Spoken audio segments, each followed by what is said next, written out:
আমি কি দিয়া বুঝাইতাম? আম পাতা, জাম পাতা, বড়ই পাতার কোনো অভাব নাই। কোনো পাতা দিয়া বড়ই, কোনো পাতা দিয়া গরম জল করে না। বড়ই পাতার পানি দিয়া কেন গরম জলটা করে? আম পাতা কি দোষ করলো? জাম পাতা কি দোষ করলো?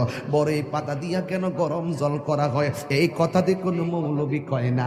লাল কাপড়, নীল কাপড়, হলুদ কাপড়, কত কাপড় দেখলাম।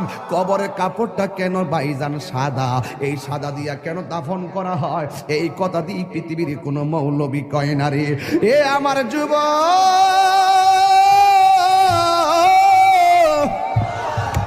কি দিয়ে বুঝাবো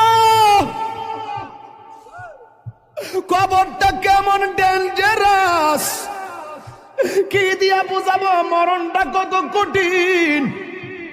কি দিয়া বুঝাবো তাহিরের যে একটা দিন চলে যাওয়া মানে হলো আমার জীবন থেকে চিরদিনের জন্য দিনটা চলে গেছে। কোটি টাকা দিয়েও এই ঘন্টার সময়টা আনতে পারতাম না। এখন আমি শ্বাস ফালাইতাছি, একটা টাকা বিল দেওয়া লাগে না। নদীর পারে হাওয়া খাই, বিল দেওয়া লাগে না। পল্লী বিদ্যুতের ফ্যান বাতাস খাইলে বিল দেওয়া লাগে। আইসিইউতে ঢুকা গেলে দিনে 50,000 টাকা গোনা লাগে।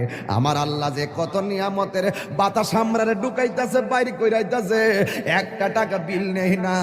আল্লাহ কয় বিল লাগতো না, শুধুমাত্র তোরা 5 বার আইসা কপালটারে মাটির মধ্যে লাগাইয়া দিবি।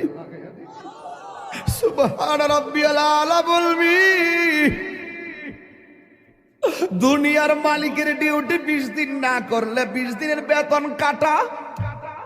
আর আমার আল্লাহ তোরে হাজিরা দিছে দৈনিক 5 বার। 1 মাসও হাজিরা দেও না, 2 মাসও দেও না, মাঝে মাঝে সিটারি হাজিরা দাও। কিন্তু আমার আল্লাহ ইচ্ছা করলে তোমার গলার মধ্যে কাটা লাগাইয়া আমার আল্লাহ রিজিকটারে বন্ধ করে দিতে পারে। এরপরও আমার আল্লাহ রিজিক বন্ধ করে না কেন জানো নি? কারণ হলো আমার আল্লাহ কয় আমি আল্লাহ তোরে মায়া কইরা বানাইছি, মায়া লাগে। আপনি আল্লাহরে বলবেন আল্লাহ, আল্লাহ গো, আল্লাহ গো। এই দুনিয়ায় বিপদে পড়লে কত মানুষ তোরে সহযোগিতা করে, কিন্তু হাসরের ময়দানে কেউ কাউকে চাইবে না। আমার আল্লাহ জবানটারে বন্ধ কইরা আল্লাহ বই হাতের সাক্ষী হাত দিবে, পায়ের সাক্ষী পা দিবে। কিছু কিছু মানুষ আমল নামা নেওয়ার জন্য পাগল হয়ে যাবে। আল্লাহ এই আযাব আর সহ্য হয় না, তাড়াতাড়ি ওই তো জান্নাত দাও নাইলে জাহান্নাম দাও, তাড়াতাড়ি আমরা আমল নামা দাও।